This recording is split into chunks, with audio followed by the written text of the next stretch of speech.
Welcome to Dwell on These Things, a podcast by Dwell Community Church in Columbus, Ohio, where we hear stories and examples of how God is moving in the church at Dwell and around the world.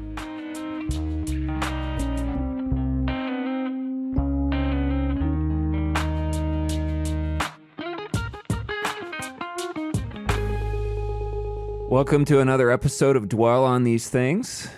My name is Scott Risley. I'm one of the pastors and elders here at this church. And a lot of these episodes, we've talked about various ministries that our church does.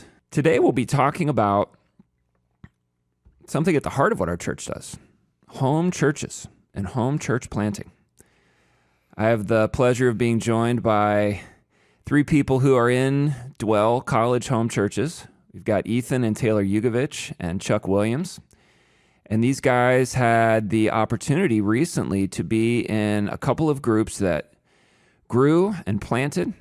A lot of churches, they are centered around the large meeting, and they try to get people to go to small groups. Our church, as many of you know, tends to be sort of the opposite. We tend to identify with our home churches. That kind of tends to be the main show. A lot of times the first meeting someone will come to as a home church, then we'll try to get them to the larger meeting to hear the teaching of the Word of God. And the early church, from the very earliest days, they began meeting in houses. And they were gathering from house to house, breaking bread. They were fellowshipping with one another, devoting themselves to the apostles' teaching, devoting themselves to prayer, it says in Acts chapter 2. And it says that the Lord began adding to their number day by day those who were being saved. We know the early church grew from 100 to a few thousand in one day, but from a few thousand to some say 1 million by the end of the first century, and these were centered in house churches. And so these house churches must have grown. They must have started new groups. We don't know exactly how they did that, but we'll be talking here today about how God did that in one particular case with these guys here. So why don't we just start with, maybe you guys can briefly introduce yourselves and talk about how you came to Christ, how you came to Dwell. Yeah, my name's Ethan Yugovich. I came to Dwell back in 2016. I was a sophomore in high school, and one of my friends invited out who actually told me he was an atheist, and I was like, okay, this is weird. So I checked it out, and so I've been coming around ever since then, and I don't know how much detail you think I should go into. Were you a Christian at the time? No, I was not. All right. Yeah, so I've been coming around since then, and I grew up going to church, and it was one of those churches that was kind of focused on the larger meeting, like you were talking about, and I wasn't really interested. I felt like the teachings never really hit me. I wasn't really looking for God, but I feel like once I came to that home church, the smaller group, I felt, I saw the relationships that people had, and I saw that my peers were actually interested in this stuff, and that they were trying to follow God and were interested in God, and I think that really stuck with me, and I was like, all right, I should actually check this out. I should take what they're saying seriously and give it a shot. So I learned after coming around for a little bit what God did for me on the cross, and asked for a relationship with Him probably 3 or 4 months after coming out. And I've been coming around ever since then. Okay, awesome. My name is Chuck, and I grew up going to church at a very early age, and didn't really know like what the point of church was or why we were there. We would always go, me and my brothers. Our mom was very, very involved in the church. She sang in the choir, so she always had us going. And so it wasn't until like 8th grade where I really realized like, okay, like I was actually reading the Bible with my pastor and my brother. Like we would like take every week to read it once a week. And so I realized that I was there because of Jesus, and like that's when I really understood like what the gospel was. And so I received Christ summer of my 8th grade year, and I wanted to, follow God, but I had no like picture of what that was, because like every single person that was my age in that church like basically didn't go anymore. So it was like every single like children's service we would have, like a new week would happen, and like a new kid will be gone. And so I was under the assumption of like it's normal to not do this when you're young. And so it wasn't until that same year, actually, in the wintertime, 8th grade, my brother invited me out to a high school group, and like I went, and it was all my friends were there, and I'm like, wait, you're here? Wait, you're here? Like I was like, why haven't you guys talked about this a minute ago? Like this is awesome. And I was shocked because like it was people my age like talking about God, like making regular conversations about it, and it wasn't like weird to bring it up. Like it was very normal to talk about it. And that just blew me away. And I was so like just excited for that. I wanted to get involved in that. And yeah, so ever since 8th grade, I've been in the high school group, and then I came up to the college group later, and I really was attracted to that just because I saw people my age doing, what I wanted to do. Awesome. My name's Taylor, and I actually did not grow up going to church. I went when I was really, really little with my mom. I was like 5, but all I remember was we drove this van for like some elderly woman. But due to like some just different things that happened in my life, I decided that I was atheist and didn't believe in a God at all. And then I had a friend invite me out to a middle school Bible study full of girls, and I went because my friends went. I wasn't really interested in God or learning, but it was really fun, so I kept going. And eventually I started to ask some questions like, why do you guys seem really happy? Why do your friendships seem better than any relationship I've seen before? And people started explaining to me that they had the love of God, and that's what brought them joy, and that's what allowed them to have good friendships. And eventually I was like, man, I want that for myself. And at that point I thought that all you had to do was just believe God was real to have that and go to heaven. So I was like, okay, I'm good. Yeah. But then some of my friends one day were talking about heaven, and I was like, man, I'm so excited for that. And then they asked me like, well, have you received like the free gift of forgiveness? And I was like, oh God, no. So I ended up praying right then and there to receive that for myself. Okay. Awesome. And then, so you guys all came out in student groups, middle school, high school groups, and then came on up into college groups. So what was attractive to you about the home church model?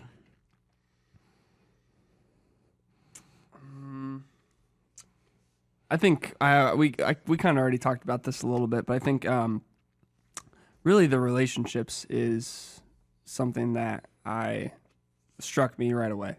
I feel like I had friends at that point, and we would just kind of make fun of each other a lot, do as much stuff we shouldn't be doing as possible, and they were fun. It was fun relationships. I had friends growing up, but I think I saw the fact that people could be honest, they could be real, they talked about their lives, they knew each other in a deep way, and weren't afraid to be themselves around one another, and I feel like that's something I never had.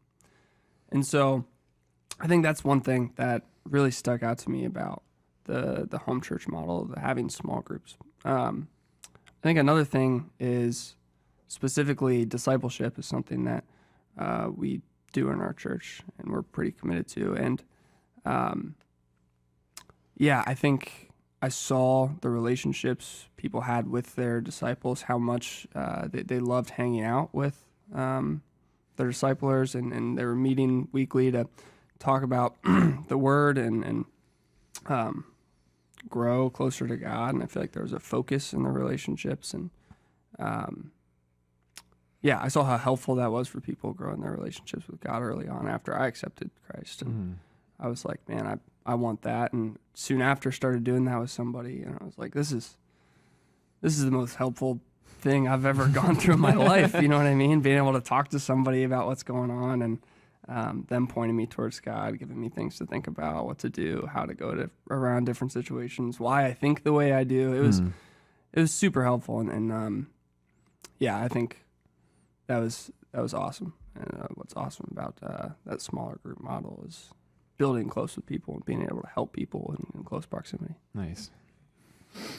What I found attractive about the home church model is, one, the fact that like we meet in a home, I think is just like so cool. And I just like, I don't know, it just seemed like from the get-go, it seemed very like, it's kind of easier to invite out your friends, kind of. It's just like, it's this, church in a house. Like everyone was like, what? Like I was like blown away by that. And I think like the fact of that, like the environment was more comfortable, and I felt like I could like easily be myself more.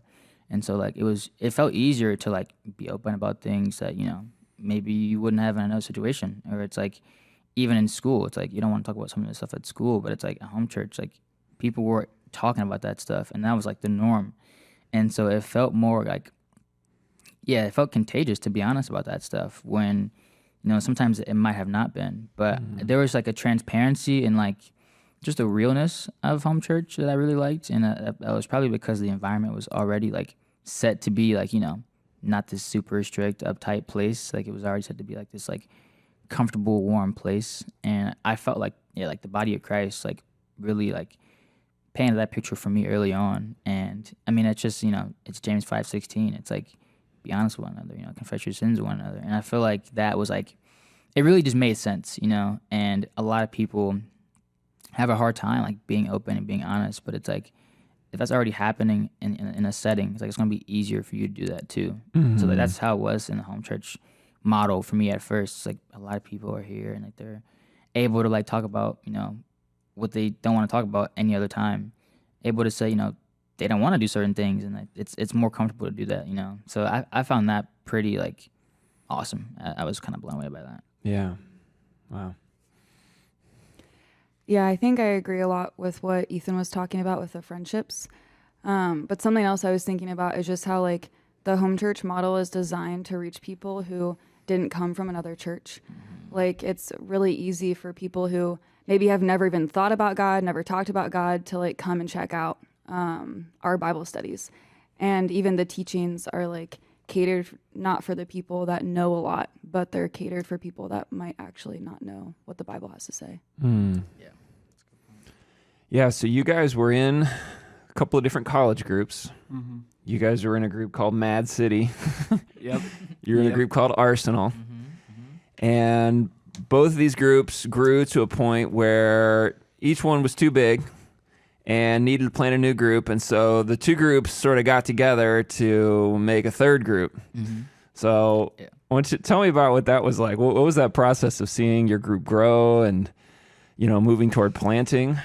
I think the first thing like we could see is like we can't fit people in our house. It was like every week we were like, all right, we need more chairs. We need more chairs. And we're like, I don't think we need more chairs. I think we need to make a new group. It's like people sitting on the stairs and people coming in late and they had nowhere to sit. And so we had to like reorganize the whole room. And so it was like, just from that alone, like, it was clear like, all right, something has to happen. Like we can't just get a bigger house, you know? But I think with that, but also too, it's like, it's biblical, you know, it's like to duplicate and to multiply. And so it's like, it was an awesome like opportunity because it's like, you know, it's just like kind of like a way to like stretch ourselves and to like make ourselves, you know, more available to reach the lost. And so like, that's what we saw basically. And like having that opportunity, it's like, cause we had talked about planting for a long time. And so it's like, but when it actually came about like to be like a real thing, like we were like, this is awesome. And like, we were praying for that for a very long time. And so I think, like it was exciting and we were thinking about it a lot, and that's definitely like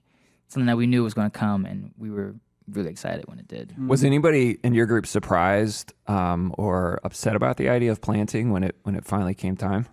Definitely, yeah. Like upset, like sad because friendships are changing and like things are different. But overall, it's more of a joy because you know what you're doing is like for the kingdom of God, and it's going to like better his purposes, and it's going to better the overall purposes of, you know, the group, both groups, you know. So it's like, it's definitely like this sadness. It's like this bittersweet thing going on because like you're losing some friendships. It's not going to be the same, but you still obviously can hang out with them, but it's like, it will be different. But overall, it's like, wow, like we just did, like God just did that, you know, like God was able to use our efforts to make a new church. And it's like, how many churches can we make? You know, it's like, let's just see. I mean, it's kind of like, I don't know, like prayer works. And so it's like trying to see that is the most awesome thing. So definitely overall, you know, more exciting than sad. Yeah. About you guys? What was that like, kind of seeing the group grow and move toward a plant, and then, you know, what was people's reaction to that? Yeah. I mean, it was crazy. We started out the group with like mid 20s, high 20s for people coming to home church. That was how many people usually showed up. And it was wild. It was kind of a wild ride because we originally started that group, and then we had a few leaders who were there, and they were discipling other people, and they were awesome. But then they were like, "Oh, we're gonna go to Florida," and they were like, "Oh, okay, cool, that sounds good." So it was kind of a trip, but To plant a new group in Florida. plant a new group, yeah. Which is awesome, super exciting. But we were like, "Oh, wait, no, you guys are cool, don't leave." So. Yeah, but actually me and Taylor got to step into their role and become leaders, which was awesome. But it was different at that point. I think it was easy to kind of feel a little bit discouraged, being like, all right, what are we going to do now? This is different. But looking back on that now, our group it changed so much. I mean, we got to a similar point where we were at home church just looking around and being like, wow, we're not going to be able to fit here much longer, you know? And so, yeah, I think one of the reasons, I guess, why we wanted to plant was, one, because, yeah, we felt like there was a need. It got really big, but also because there were so many people that were coming out and starting a relationship with God, or even after that deciding to follow God. Like I talked about earlier, discipleship relationships, people were committing to that. They were like, I want to be discipled.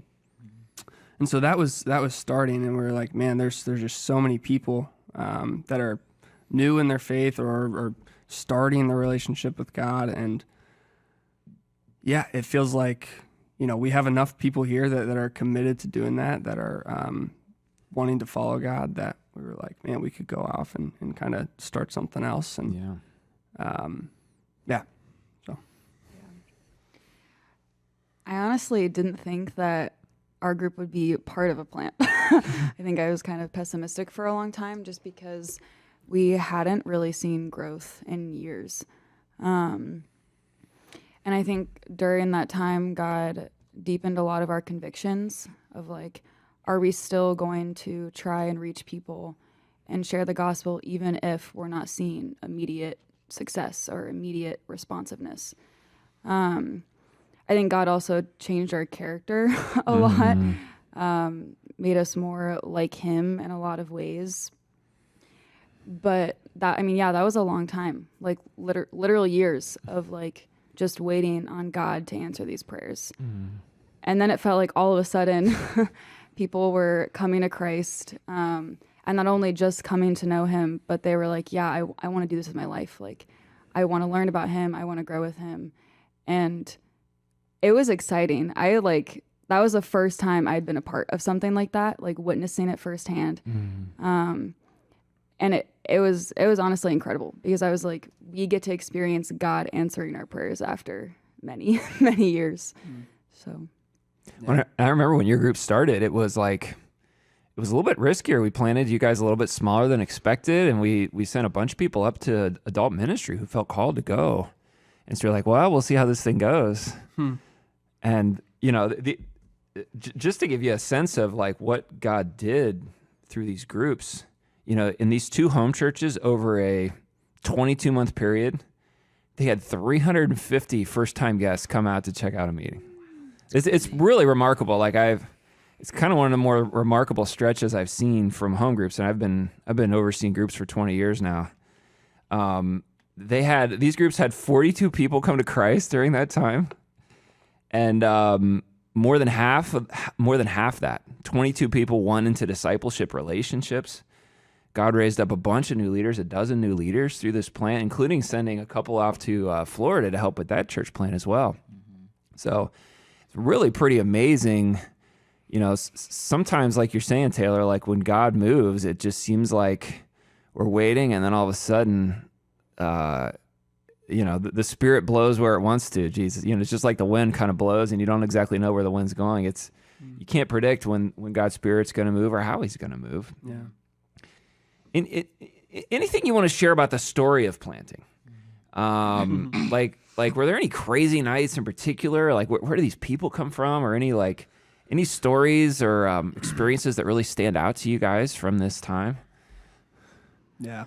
I remember, I don't even remember when this was. We had a cookout for one of our home church nights. We just cooked a bunch of food, did a lot of cornhole and whatever. And it was one of my first college teachings. I was like, all right, yeah, this is going to be good. It was just a short teaching about the main message of the Bible, the gospel. And I was like, all right, yeah, let's do it.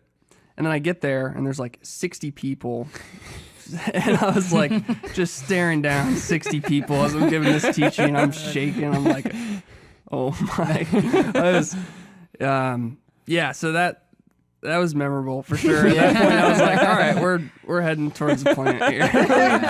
This is wild. But yeah, I mean, I think it was really cool to see that. I mean, there was a lot of people from just random people that people met at work or school or OSU, Columbus State, stuff like that. And they were like, why don't you check this out? Which was awesome. So it was really cool. That was one thing that I'm always going to remember that. That was great. Wow. I remember Friendsgiving last year. I think we had like 53 people come out to that. Yeah. It was crazy. And we went to the warehouse gym because like our house couldn't fit all those people. And It's a lot of turkey. we had a lot of food and it was really fun. And every year, like God seems to really use like events like those. Like that event, like is always like a big night. And so it's just cool to see how like the Spirit moves with like certain events. And it's like that's one thing that I really appreciate. It's like in evangelism, it's like getting creative with ideas, like doing new things, like trying to like mix things up. And like with events like those in particular, I think they really work and like people just want to come out and hang out, And so it's like it's cool to see how like God uses like events like those to like increase the amount of people that are going to come. And so that was like I knew when it happened. I was like, all right, we got to change some stuff. Did you teach at all during this recent home church plant cycle? I taught during that night. Was that at your the Friendsgiving? Oh, you taught that night? Yeah. Okay. Like it was like a 10-minute teaching, but I was just like, this is a lot of people. Was that your first teaching? That was my second teaching. Okay. Okay. my third teaching ever, I think. That's awesome. Some nights that were memorable for me were this thing called Wing Weekend that we do. And honestly, the reason it's memorable is because I'm not the biggest fan of football. And I like wings, but not as much as the guys do. But I would go because I knew that people were inviting their friends and that it would be fun if I went.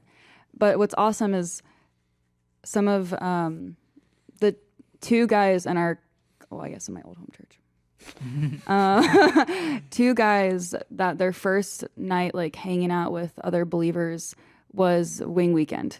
They'd never been to something before, and since then they both have placed their faith in Christ and decided that they wanted to give their lives to him, which is just awesome. Like you were saying, Chuck, like an event like that, like eating wings and watching football, that God used to reach people. Yeah. That's one of the cool things about the home church model is because you've just got all these little groups, like each one kind of comes up with their own creative things to do, and they can do a Wing Weekend or a Friendsgiving or a big cookout or something in cornhole, and it's the sort of thing that is very flexible and just allows for new initiatives where you don't have to go through some bureaucracy and get a whole bunch of people on board, but you're just like, let's just try this thing. Yeah. And then, people show up and God uses it. Yeah. What else? Other memories or other things you remember about these past 2 years in these groups? I guess I remember when we first planted our group, like October of 22, I think it was. Mm-hmm. Like all the Yo Pros went up and stuff, and I was like really nervous. I was like, wow, I think we messed up. I was like, we got like 19 people in our home church now. Like the guy that was discipling me went up, so I was like, oh yeah, he's great. Like we're toast. I was like really cynical, and God was just like, nah, bro, that's not how it's gonna be. I remember like what convinced me was like the lake trip. We had a lot of new people come that year. Yeah. Like, I think we had like 10 new people come to the lake, maybe 12 people. It was a lot of people that were like for the first time they came for the lake. And that was And about 6 months after you planted. yeah, Okay. 6 months. And so it's like it wasn't that long for God to move and for God to tell me to shut up. Because I think my cynical nature, I was just like, this is not going to work. Like, I'm a little nervous. And I was just like, wow. Like, God was like, just bring people from nowhere, you know? It's like, and like, he really like brought our workforce back to where it was, you know? And that's kind of how plants work, right? It's like, you send off workers and then more workers come, you know, and they get raised up. And so it's like, God definitely did that. And as I, you know, trusted him and started thinking more about it, I'm like, you know, that made sense why we did that plant. You know, at first I was like, I don't get it. But then I was like, wow, like, the more I thought about it, the more it made a lot of sense. Yeah. Sometimes that fear can be a good thing. It can kind of add some pressure in. I think that's what it did. Put a fire kind of under you, you know? Yeah. That's kind of what it did for me. I remember feeling similarly when we first started our group. I was like, I think a lot of us actually felt this way. Where we were like, I don't know about this grouping together. Like, I don't know if a lot of us know each other very well. If we can see us being that close to each other, honestly, I think we were like, I don't know. Yeah, because you had 3 different groups, had people go up to the Opro ministry. Yeah. And so we kind of just took a couple groups and put them together. Yeah. It was like And a hodgepodge. you guys sort of knew each other. Yeah. Some people had relationships with some people you're probably like had never really talked to before. Yeah, for sure. It was definitely a lot of new faces, and I think that was scary for a lot of us. We had kind of always been with the same kind of group of people for the majority, and I think going in we were like, all right, we'll see how this goes. Kind of similar to what you're talking about, Chuck, but I think something I noticed really early on with our group was how people were really focused on the mission. I saw that really quickly, and I was like, wow, like this is awesome. I think that's what really gave me confidence moving forward. It was like, man, people are bold. They're going out and they're sharing this message with people. They're inviting people out. It's sweet. So I think, yeah, it was a little scary to start off and be like, oh, we'll see how this goes. But I think God grew our confidence a lot once we actually saw how focused people were on the mission. Mm. Something that just came to mind was, so on Friday nights we do a women's Bible study just for believers. And it got to the point where we had so many girls that were coming that we had to do 2 groups. Because if we had one, it was like, I don't know, 14, 15 women, and half people didn't get to talk, didn't get to share their thoughts. So yeah, we had to split and do 2. We did one upstairs, one in the basement. And that was a moment that I was like, wow, like the Lord is clearly reaching people. And I was pretty in shock that happened for a while. Yeah. Yeah. Wow, that's cool. What do you guys feel like were some keys to growth during this time? Definitely feel like, I mean, people were convinced on evangelism and people were like sharing their faith boldly. But I think like what really changed in our group was like prayer meeting. Like I think like prayer meeting, for me, I think I had a bad attitude about it probably at first, but I thought it was like kind of boring. I was just like, we're just looking at our phones and we're just, you know, I don't know. It just didn't seem like that exciting. Because the prayer list was on your phone. Yes, Okay, the prayer cool. list was on our phone. Right. I guess that's a good clarification. The prayer list was on our phone and we all were like just staring at our phones, and I just felt like it wasn't like communal in a way. But then like we changed the prayer meeting where basically it's like we're all looking at the same like slide and we're all like praying about the same thing, but it's like we're not writing anything down by their name. You got to like remember kind of. And so that causes you to like remember what's going on with that person. And I just thought that added more like, I don't know, added more unity to it kind of. And like the person who was leading our prayer meeting, like awesome spiritual leader, like very vocal, very, you know, exciting. And so it's like, it just made it more like enjoyable. And I feel like once prayer meeting changed, like our group like took off and I saw a difference. And I was just like, and that's when I was confident. Like someone in my group was like, prayer meeting is our most important meeting. And I'm like, I agree with that now. Like I would not have, you know, thought that ever. But like after seeing that change and seeing, you know, like how people were excited to pray and like prayed boldly too. It's like, you know, asking God for like some really awesome stuff. It's like we saw a lot of cool things. And I think prayer meeting is definitely, you know, like the most important meeting. It's like, you know, practicing before a game, right? It's like if you don't put any work in before the game, it's like you're not gonna show up ready. So it's like we're practicing, and I love how we do it before home church because it's like we get to see updates and stuff before people are getting ready to talk to their friends and stuff, and it's just awesome because I think prayer meeting really made our group grow to where it is, and I think it's continuing to be the best meeting that we have. Yeah. I think that's really interesting because I think a lot of people know they're supposed to say prayer is like the most important thing, but when you look at how it fits into people's schedules, when you look at how they feel about that meeting, when you look at their just their own attitudes, like I think that says more about what we really think. And so it's a work of God for him to work that in our hearts, for him to grow our faith in prayer. And I think it's cool that God, he's so committed to teaching us to pray. I think that's evidence of his working in your guys' lives. Yeah. Do you feel like there was anything that so you guys kind of switched from the prayer list being on your phones to like just being like up on a slide up front or something like that? Yeah, exactly. Like what? Like tell me more about that transition. I don't know. It just felt like I said, like, so being on our phones, it kind of felt like we all were just like doing our own thing in a way, kind of. It didn't really feel like we were together, and so it's like, and like it would be like the person's name and like a list of things like to pray for them, but like in the slide, it's like you kind of have to like remember what is like, what someone said about them to pray for them, and so it kind of shows you are kind of like thinking about them more regularly than just reading off of a screen, and it kind of just like seemed a little more genuine, and it's also just like I don't know, like seeing that we also just like did a better job of tracking answered prayers, and like that was really awesome too, and like seeing what God did and like being able to just like look at that was a really awesome change. But I think like obviously like for us it worked, but like it could be different for every group. But yeah. I think for us like a change was kind of like cool because it seemed like the way we were doing it kind of got stale, so it's like mixing things up and changing stuff is like it does work sometimes, and for us like it really made our prayer meeting like shoot off. And so I think just like changing that to all of us looking at one thing, like it kind of made it more communal, and it felt more like unified as a group, if I could say. Yeah. Prayer's interesting because I've always felt like if it's working, don't touch anything. Like let it go, and if it's not, try something. And that's one of the cool things about the home church model too, is different groups can try different things. And something that might work for you guys might not work for somebody else. Yeah. And but Right, exactly. it's also great to get together like this and talk about ideas because other people might listen to this and might get some ideas or some vision or some kind of a spark for their own prayer meeting. Right. Yeah, that's cool. I feel similarly, thinking about what happened, how did we grow, stuff like that. I'm looking back, I'm like, no idea. Feels that way sometimes. Yeah. Yeah. And I don't know. I know we're talking about these like different events we did and stuff like that. I think those were cool, but those definitely weren't central. But thinking about, prayer.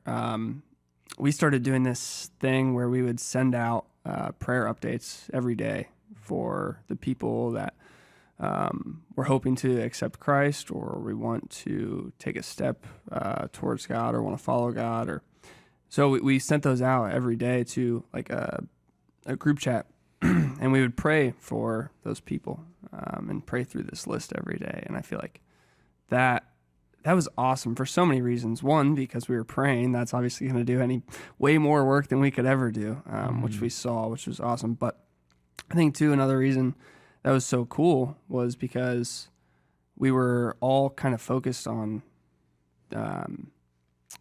helping these people grow, where we're all in this together. We're all trying to accomplish the mission together, and it's not like we're kind of siloed off. I got my ministry, I got my stuff I'm doing, you got your stuff. It was like, man, we're all joined in this, and we want to help all these people grow. And so I think it created a lot of unity between us, but also, I mean, like I said, looking back, I'm like, the only way this group grows was because of prayer. So that's really interesting because it's almost like a virtual prayer meeting. Yeah. Where you're coming together to pray. Tell me a little more about how that worked. Like, so people would send out individual requests, or somebody would sort of send out like a big prayer thing each day, or? Yeah. So somebody would send out a big prayer thing each day. It was actually like a bot. Wow. So it would send it out, but we would, yeah. So AI is taking over. yeah, go on ChatGPT and be like, Generate a prayer list for our home church today. What should we pray for? Yeah. no. So yeah, it was like there were some big things some long-term prayers, whether that be pray that our group can plant, or specifically for this person, pray that they would be convinced on the idea of consistent fellowship, or pray, it was, like you said, it was a virtual prayer meeting, right? Yeah. And so, but there was a list of maybe 10 things.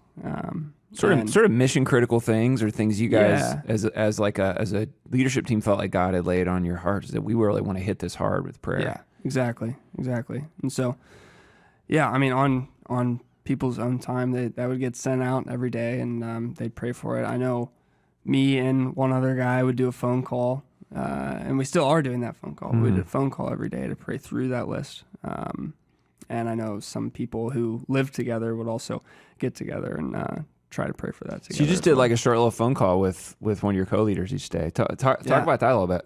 Yeah, well, I think both of us had a hard time doing it on our own a little bit. I mean, there'd be days that I'd look at it and be like, "Oh yeah, I'll get to it." It wouldn't happen. But so we were like, "Man, yeah, we should just do a 5-minute phone call, pray through it, and it doesn't take that much time. Just I would call him when I'm driving. He would call me when I don't know, he was ending the day at work or something like that. So." Just be like, "You want to pray?" Yeah. Be like, "How's it going?" Yeah. Good. Let's pray. It's like prayer buddy or something. Yeah.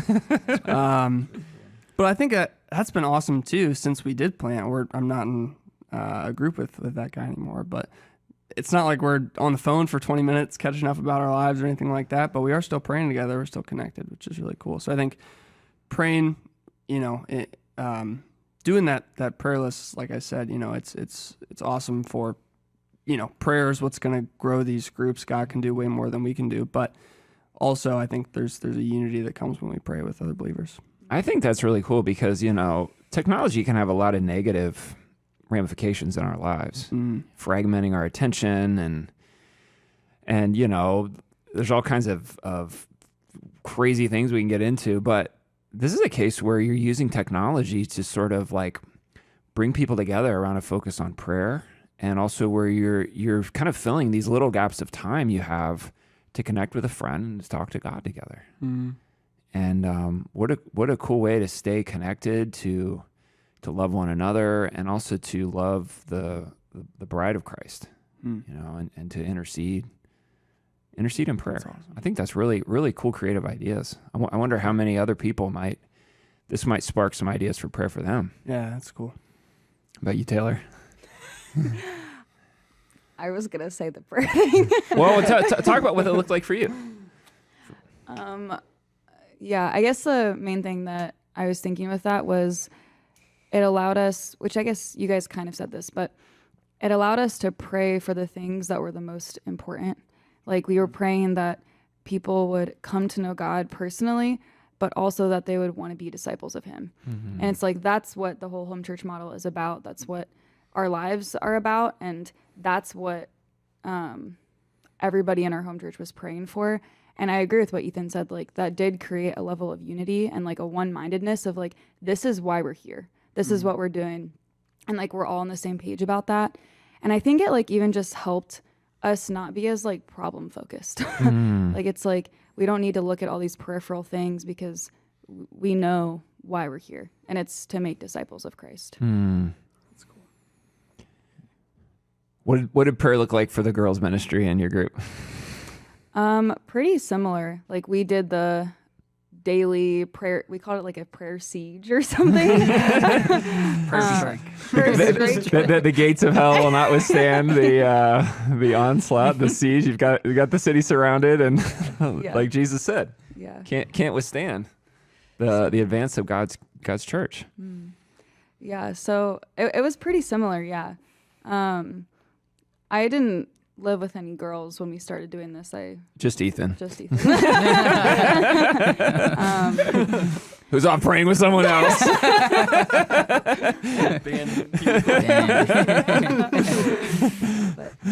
But it was honestly really helpful because I would get to ask a lot of the girls like in my home church, like, hey, we're praying for your friend. Like, what's the update with them? What's going on? I literally prayed for them like 5 minutes ago, you know? So it was really helpful for me to be able to like ask questions and continue like the train of thought of like, where are they at now with God and what's the update? I do think it sparked greater conversations about like the girls that were deciding if they wanted to follow God or not too, just because we were praying for them more. So it was like more on the forefront of our minds. You know, it's interesting that there's that scene, I think it's in Luke chapter 9, where the disciples are like, man, we just couldn't cast out this demon. And Jesus is like, did you try praying? And they're like, oh, I knew there was something. We got to put that one. So, there's, you know, there are, you know, just because we have home churches, it's not like some magical structure that just works. Like it still has to be filled with the Spirit. And I wonder if, you know, we know Satan hates it when we pray. And part of me, we're talking all about prayer. Part of me is like, are we going to find out the recording failed for this part? Like,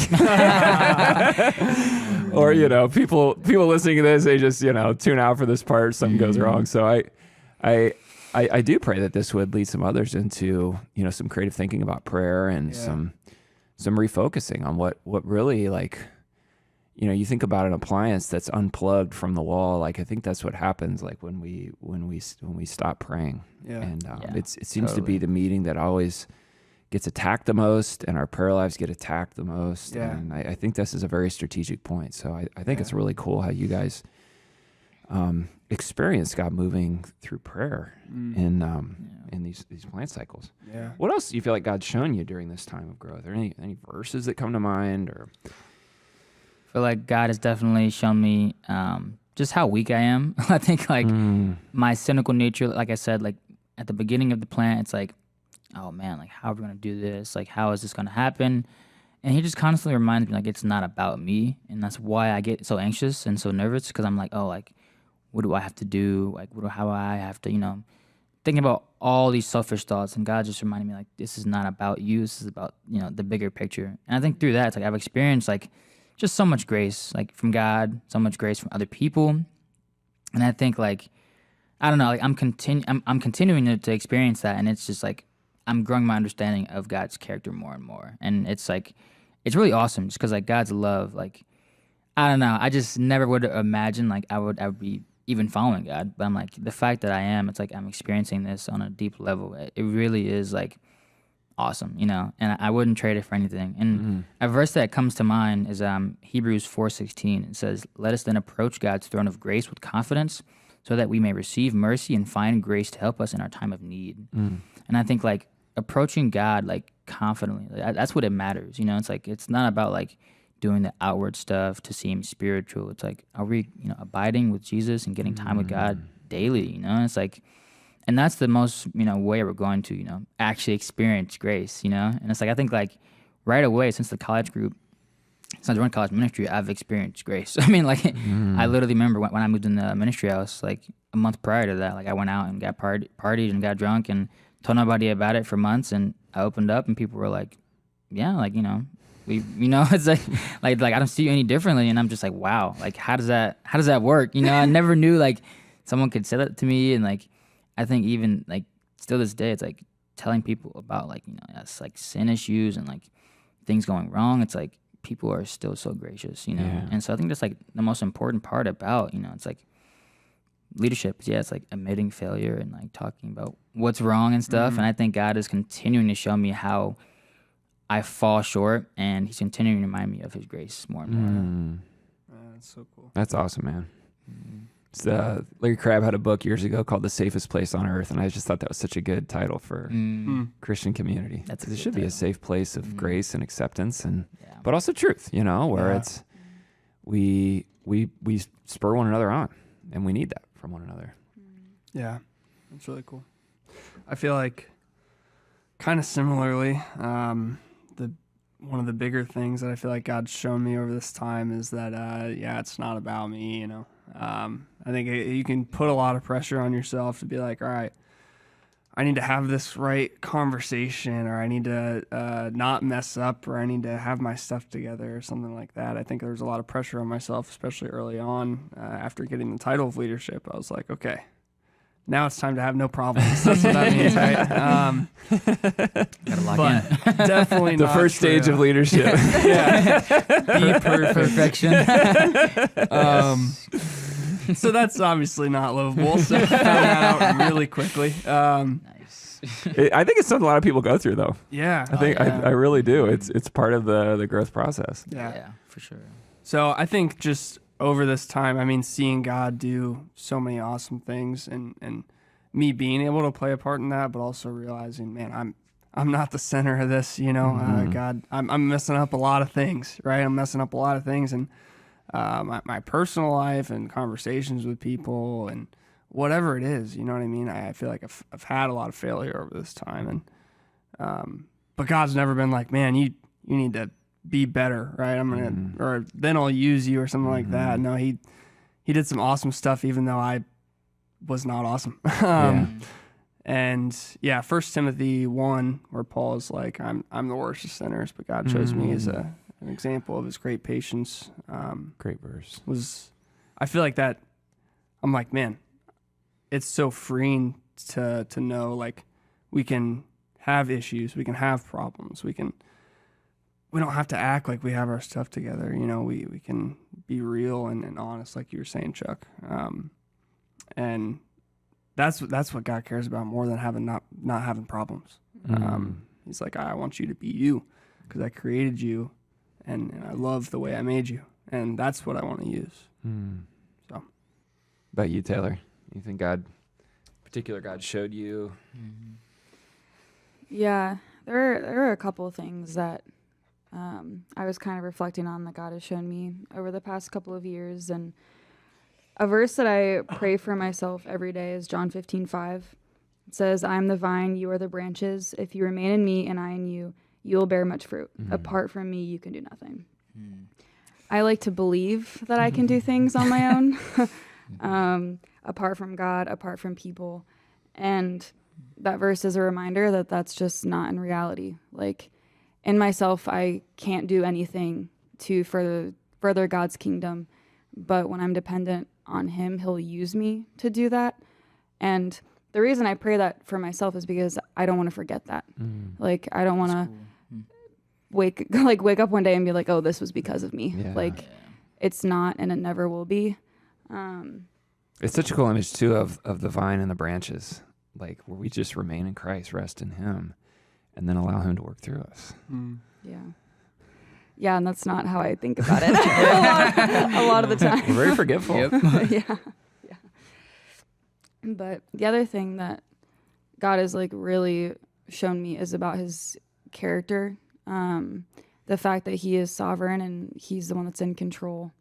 Like, even like with us talking about our groups growing, it's like God made that happen. Like, he is the one that oversees everything and knows everything that's going on. And like, it's not because of something that I did. Like, I am so ridiculously small in his plan. And there's like, I'm not gonna read the whole thing, but Psalm 46, it like talks about God's power and like how he is in control, like over the earth and the world and stuff like that. But then in verse 10 it says, be still and know that I am God. And it's like, in the context of like that psalm, there's like things kind of going crazy. It's like when things are going nuts, like the Lord is still present. He's still on your side and you need to remember who he is. But I think that same truth applies to when things are going well. Yeah. Like when our groups are growing and we haven't seen that before, it's like, it's still not us. It's still the Lord that's making it happen. Yeah. So. It kind of touches on what Chuck was saying there too about time with the Lord, where like we need groups that are full of people getting time with God. Yeah. And being still before him. And it's like, there's no amount of like looking around and, human powered stuff that can substitute for a group of people that are delighting in the Lord, enjoying that sense of peace before Him, you know, getting filled up by Him, and then coming together. There's just an incredible like spiritual energy that comes from that. Yeah. And that's what we need. I think it's cool also thinking about, I mean, you read off those stats earlier about how many first timers or how many people have accepted Christ and stuff like that. And I think another thing God showed me is that he's working on people's hearts before we ever get to them. Yeah. And I think for such a long time, I was so scared to go out and be like, all right, man, hey, I got this Bible study, you know. I was so terrified of that. Because I was like, all right, I'm going to have to, you know, convince this person and persuade. But seeing all those people walk through the door and be responsive to it, to God, I was like, man, God has been preparing this for a long time. And so as we go out and we try to share the good news with people, we can be confident that we're not the one who's going to have to get them from A to Z. You know what I mean? God is the one who's going to be, who has been working on their hearts for a long time. And we've seen a lot of that. So, what are some challenges you guys faced? I think earlier on, like right when I moved into the ministry house, a big challenge was just like finances. Like I remember like moving or thinking about moving in the house. Like I was just like, I don't know. Like I wanted to get to like a certain amount of money, and like I was just hard to save and hard to budget, and I just wasn't really financially sound. And so I was just like, this is hard, and I don't really know how to live like an adult life, and I didn't really know those skills. And so that was a big barrier for me, a big challenge for me. And I didn't know God cared about that stuff in my life. Like I thought God was like pretty absent in that area. It's like, you know, God wants you to do the spiritual stuff, but like the physical stuff is all you know? I remember someone showed me in my home church, Matthew 6, just like how God, you know, cares about the birds and he cares about all these other things. Why would he not take care of, you know, one of his children? Yeah. And I was just like, wow, like I did not realize God cared about, you know, that stuff too. And like that really changed a lot for me. And it wasn't right away that I was like, okay, I'm going for this. But it's like it took a little bit to actually see, okay, what does this actually mean? And like I got to actually pray about this stuff. And so, but after a while, it's like, okay, like moving to ministry house, it seemed like, you know, did I make the right choice here? But it's like, without a doubt, I definitely did now. You know, it's like I don't regret that at all. It's like finances, like at first, like they were really rough. But like I think what helped was like actually like giving God that money that I made. Like literally, like I remember, you know, like obviously not making that much money, but it's like still giving when you don't make much money, like helps a lot. Because I feel like giving your money, like someone put it this way, like giving your money, like money is so temporary, but like you can use your money to make spiritual impact. Yeah. And, like, that is like a crazy thing that someone said. And I was just like, wow, like that makes so much sense. And it's like when you give, when you don't have enough, like a lot of money, like you will, you know, continue to give when you make more. And so it helps to give, like, and start small. It's like when you don't have enough, but it's like, you know, it helps when you're starting when you don't have that much, so you can continue to do it rather than just waiting. I think for me, like that was a big challenge. I think God has used that challenge and he's turned it into, you know, something that's about him. Something that I'm basically giving God's money back to him, essentially. You know, it's like there's none of this is mine, you know, and looking at it that way definitely helps because I'm like, God is the one who's given me the power to work and have a job and make money in the first place. And so I think that was a huge challenge. And like, I'm still going through, you know, different challenges. I'm trying to give, you know, my whole life to God. So it's like, there are still areas that are coming up and I'm like, do I trust God fully on this? And it's like, I got to actually think about this, you know? And so it's cool to see, like that challenge in my life, how God has really used that to put that back on him. You got some help from life coaching as well with sort Life of coaching, trying to learn how to manage the sort of the functional aspects of your life too. Yes, did life coaching for 2 years, man. It's awesome. I really encourage life coaching if people like don't know how to like cook, budget, you know, drive, any like functional area that you need help with, like get a life coach. You know, it's like and I was so mad because like someone told me I should, and I was just like, why are they telling me this stuff? How do they know I don't know what to do? It's like I'm telling them this. And I'm like, shoot, they're probably right. And I was like, it was hard to admit that because I'm like, my pride was in the way. But then I realized like a couple of my friends had life coaches and I'm like, like I'm not in this alone. Like I'm not the only one who needs help. Like we all need help in a way, you know? So like seeing that made me be like, all right, let's do this. And like life coach that I met with, he's awesome guy. And so like I just really had a blast, and I really encourage people to think about like if you do want to change, you know, like functionally, it's like a life coach will help for sure. And like your attitude matters a lot as well.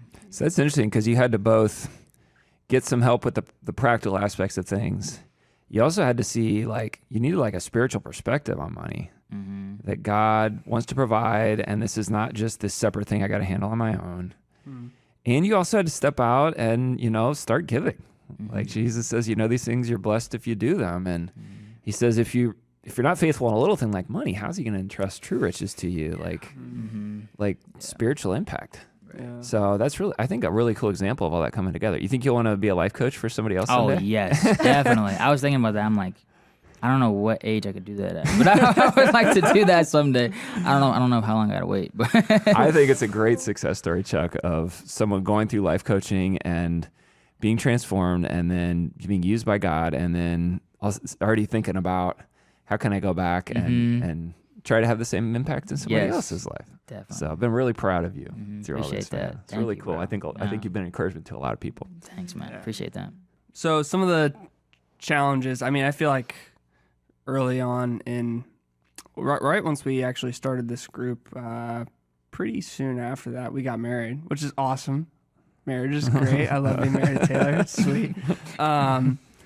But there's a lot of family stuff. My dad passed away like 2 weeks after we got married. So really early on in this home church. Was that just a month or two before you planted the group too? Was that 2022 he passed away? Yeah. Okay. Yeah. Okay. Cool. So, yeah, and it was like pretty sudden. We only really knew he had cancer for a month. So that was a lot. And I was like, man, all right, new group, marriage, grief. It's a lot. I felt like I was just trying to keep my head above water, and so I think there was a lot that God showed me in that time of a lot of anger that I had to deal with God, and kind of being like, man, how can I want to lead, I want to be influential, I want to help this group, but at the same time, I'm like, I feel like I got nothing to give, I feel like I'm kind of drowning in what's going on. But yeah, I think there's so many things that God showed me through that, but being married was awesome. I mean, Taylor has gone through similar suffering in her life, and so having the support like that is great. And then having the support of our home church was awesome. I was with so many people who knew me on a really deep level, who were really, really great friends, who asked me a lot of questions, who were like, all right, man, you got to think about this, you know what I mean? Even though I was like, it's fine, I'm chilling, they're like, no, man, we know you know what I mean? You got to think about this. And that was super helpful. They also were like, yeah, they're really nice to a lot of things, gift cards and concert tickets and stuff like that, which is sweet. That's pretty dope. But yeah, I think I realized so much through that of not only just how important relationships are in suffering, but also just being like, man, my time with God, my relationship with Him, making sure I'm dealing with some of the stuff going on with me is so important. I think for a long time after that, I was like, all right, let's just, put my big boy pants on and keep going and try to serve and love other people. And there's some crashing and burning after that. But I think being able to work out some of those emotions with God and be like, all right, here's how I actually feel. Here's what's going on. And hearing from Him on those different things actually allowed me to step out and serve other people. And I think honestly, looking back, I'm like, man, like I was totally in my head. I was really just thinking about myself. I was really doing a lot of things on my own power and not relying on God, but God still used that really powerfully. And I think part of that was because he really showed me, like, man, it's not about having your stuff together. You just kind of need to be honest with me and other people, and that's what I want to use. It's funny, denial and anger are those early stages of grief, they say, and Yeah, some people get stuck there. yeah, Sounds like you had some good brothers and sisters that really tried to help you get through that. definitely. Yeah, Yeah, I did. Something that's kind of crazy about that whole situation too was I feel like that was one of the situations where God's sovereignty became kind of clear as well, because when we got engaged, we actually got asked if we wanted to lead at that time, and him and I went back and forth a lot, but eventually we were like, we decided to say no. We felt like that's what God was telling us to do at that time. And then his dad passed. And looking back, I'm like, that was from the Lord. Like, it wasn't his timing yet for us to be in a leadership position. And I mean, there were a lot of things that I think we together had to work out with God, but also separately. I mean, he mentioned, like, I went through a similar thing with my dad. So like that brought up more anger that I had towards God that I hadn't really even worked through all the way. I also got diagnosed with OCD early on in our marriage, and that was pretty difficult to work through and figure out, like, just discerning, like, what is reality and what are my thoughts. But I mean, I really agree with what Ethan said. We had amazing friends that were committed to hanging out with us every week, not only to like teach us about God and help us stay rooted in truth, but also just to talk about our marriage and how we were doing. There was one couple in particular that like pretty much met with us weekly just to talk about our marriage and like give us counsel and advice, and they were extremely, extremely helpful. And yeah, I love our marriage, and it's really awesome, like the part that they played in that. So you guys initially had a lot of challenges. What was it like working through OCD stuff on top of the grief? Pretty rough. I mean, I think a lot of people can relate to having, various mental health challenges. And also I think the grief thing is relatable for a lot of people. And it's also the sort of thing where it's like, it's completely irrelevant, the grief stuff, until it's extremely relevant. Yeah. And you don't know how you were so insensitive to other people going through this before. Yeah. So I don't know if there's anything you feel comfortable sharing about that. Yeah. I think honestly, like, a lot of my like OCD thoughts were like, if I do this, then like something bad will happen to me or the people that I love. Specifically Ethan. Like, it was like, if I do this, he will die. Or yes, if I don't do this. Surprisingly common. People Yeah. get married, and then those come out in the marriage with this person you love so much. Yeah, and it's terrifying. Yeah. Especially when you believe like that's reality. But something that God kind of brought up was like, yes, like that was actually like a mental health issue, but at the same time, I was actually pretty afraid of death. And there were things from my dad passing away that like I hadn't really discussed with God. So that was something like I really had to wrestle through, was like, I know where I'm going when I die, right?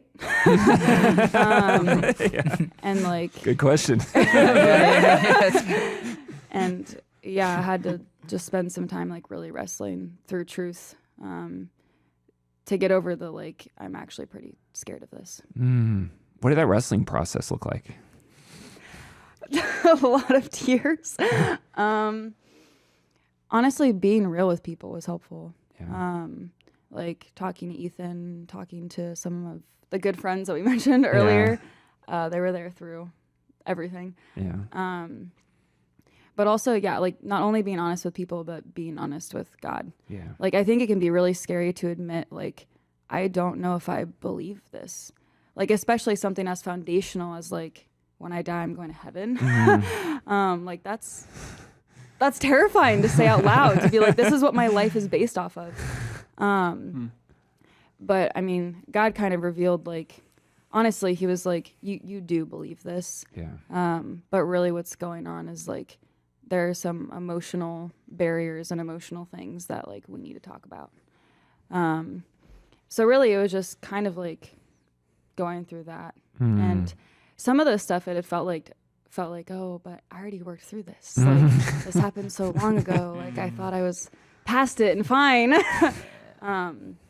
And I just don't think that's how suffering works, or even grief. Like, I think throughout our life, God will continue to bring up different things, but it's for our benefit. And it's like to deepen our understanding of truth. And I think that's what he did with this.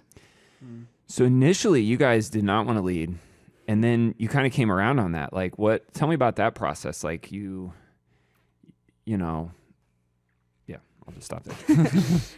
Yeah. I mean, when we originally said no, it was because like we were just getting married and we were like, we don't know what we're doing. We feel like we're gonna need help. Like, so that was kind of the initial reasoning. But then we got asked to lead again, like, I don't know, a year later, year and a half, something like that. When the Howards went to Orlando with that plant. Yeah. And we said that we would think about it. And it was kind of funny because him and I both, like, we both were on the same page of, like, do we really want to do this? Like, we had been leading in our high school group for a long time at that point. And I think we both just had kind of a clear picture of, like, leadership is really hard. And yes, it's worth it, but, like, there are a lot of sacrifices. So we were like, do we want to lead in another way, another capacity? Counting the cost, like Jesus says to do. Yeah, which I actually listened to Ryan Lowry's teaching about that. It's called Counting the Cost of Leadership. Okay. And that was helpful because, I mean, he didn't sugarcoat it. Yeah. He was like, this is hard, but in the end, it's worth it. Yeah. And it's kind of funny because I remember there was like after high school CT, Ethan and I came home and we're like, okay, we got to talk about this. Like, what do we want to do? And we both had pretty clearly heard from God that he wanted us to lead. And it was because it was just, it was funny because him and I both told God, like, the reason we're hesitant on saying yes is because we feel like we're too messed up to do this. Like, we feel like if the people that asked us to take on this role really knew us and like really saw our hearts, that they wouldn't be asking us. But what him and I both heard from God was like, it's not people that's asking you to do this, it's me. And are you gonna say yes to me? So when him and I both like had separately had a conversation with God about that and then talked about it, we were like, okay, like we're gonna say yes. Like, this is what God is calling us to do. Wow. So That's awesome. pretty crazy. That's cool. Yeah. It's cool when the Lord isn't at the center of your marriage, because then he's sort of the one that leads. He's the one that leads. Yeah. Yeah. Yeah. I remember definitely being like, oh man, come on. I don't want to mess it up, you know, like getting asked to lead. And I was like, nope. Not good enough for that. But yeah, I mean, I think one of the big things that we thought about too is just like, man, we want to be influential for God. Yeah. You know, we want to, in the long term, we want to be impactful. And not that you can't do that without being a leader or something like that. But I was like, man, like, you know, this is scary and this is going to be difficult, and I'm going to be on display a little bit more. And that's scary. I feel like I'm not cut out for this, but at the same time, I was like, man, like, you know, I want to do awesome things for God. And if this is going to help me to be able to do that, then let's do it. You know, like, I feel like, maybe I'll be on display more. Maybe people will see how messed up I am. Maybe it won't work out. You know what I mean? Maybe they'll be like, all right, never mind, you know. Yeah. But I was like, if this does, man, I want to be a part of what God's doing here, and I want to be able to influence people in a deep way. So. What about you, Chuck? Is leadership something you wanted? Like you kind of, God raised you up, we feel like, during this plant cycle? Like what was that journey like for you? I feel like I didn't really want leadership right away. Like it wasn't something that I like really longed for, I guess. At least in the college group, because I always saw leadership, like, you know, especially in the college group, as like you're getting blamed for a lot of stuff. You know, it's like if something goes wrong, it's like, who's leading this group? And I'm like, I don't want to be that guy.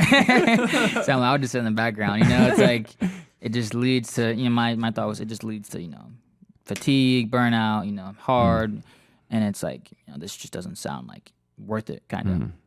And so, and it's been sweet how God has changed my view of leadership. But what happened first was getting added to a high school group, because I was asked to lead a high school Bible study, and I was really excited for that. Like I was been praying for that, and like was able to lead in that group for a little while, for about like 7 months only.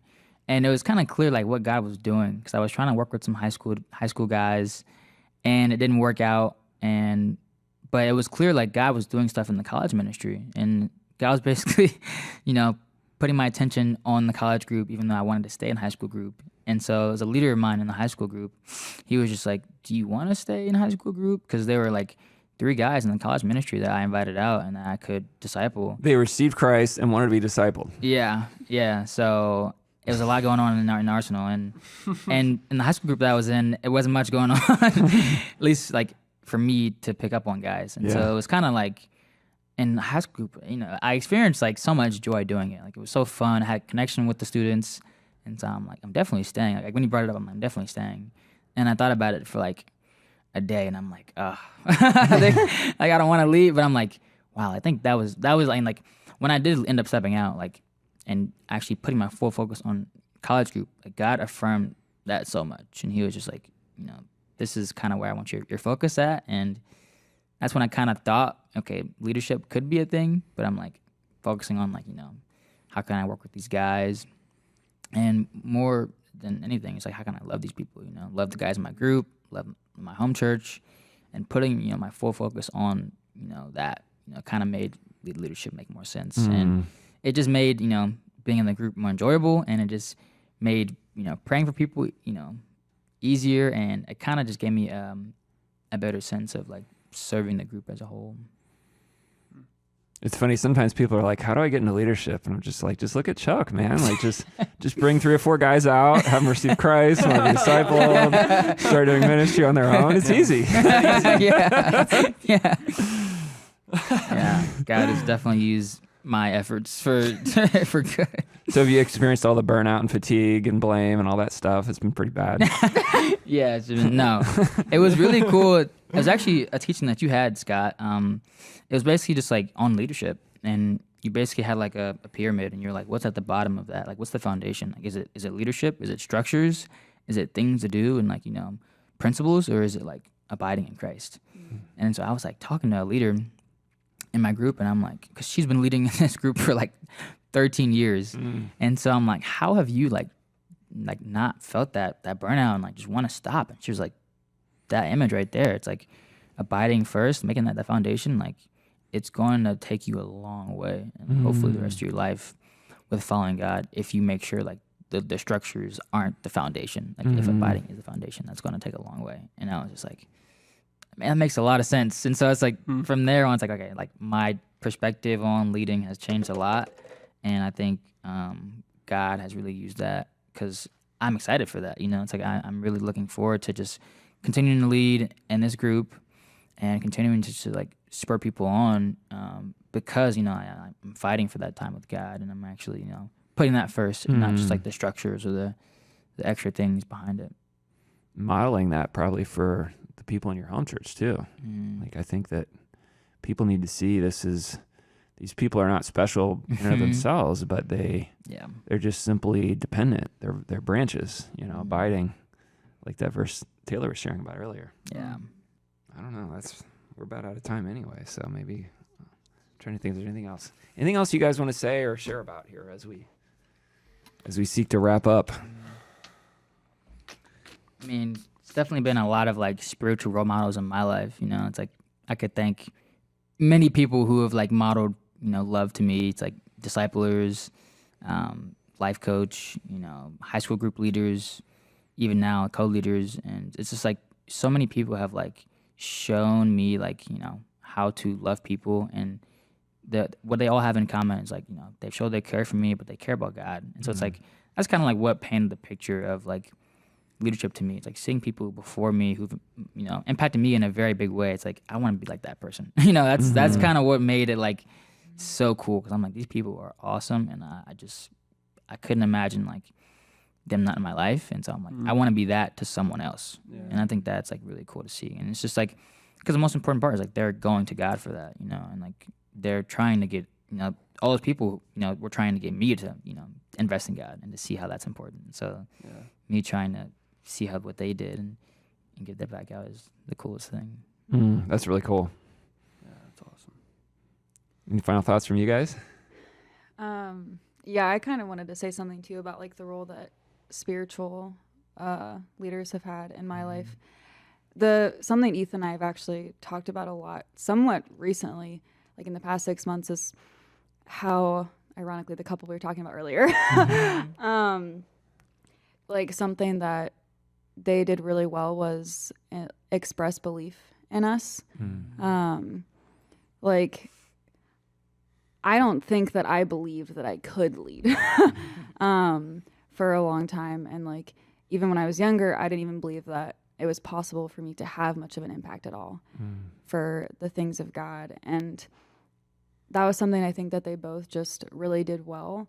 But like, what was cool and what we know is that they believed it.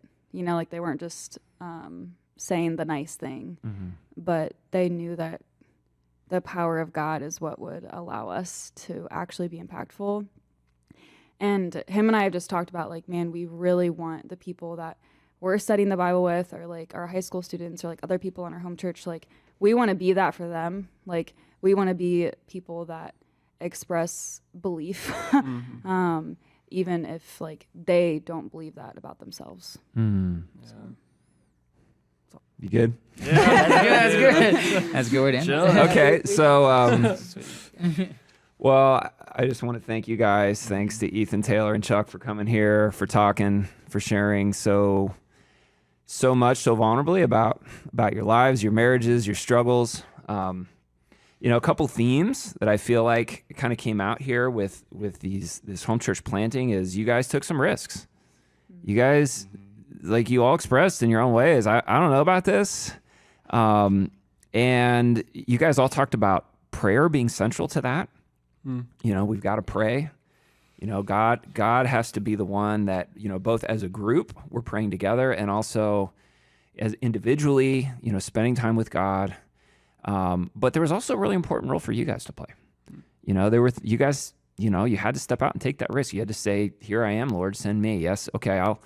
I'll lead. I'll step up, even though I know that there's going to be some extra challenges. It sounds like you guys all also thought through the challenges involved with that and went in with your eyes as open as they can be. And what we've seen too is the role that spiritual leaders have had in your guys' lives as well. Yeah. And God is a God that works through leaders, and He did a great thing here, and reached a lot of people for Christ.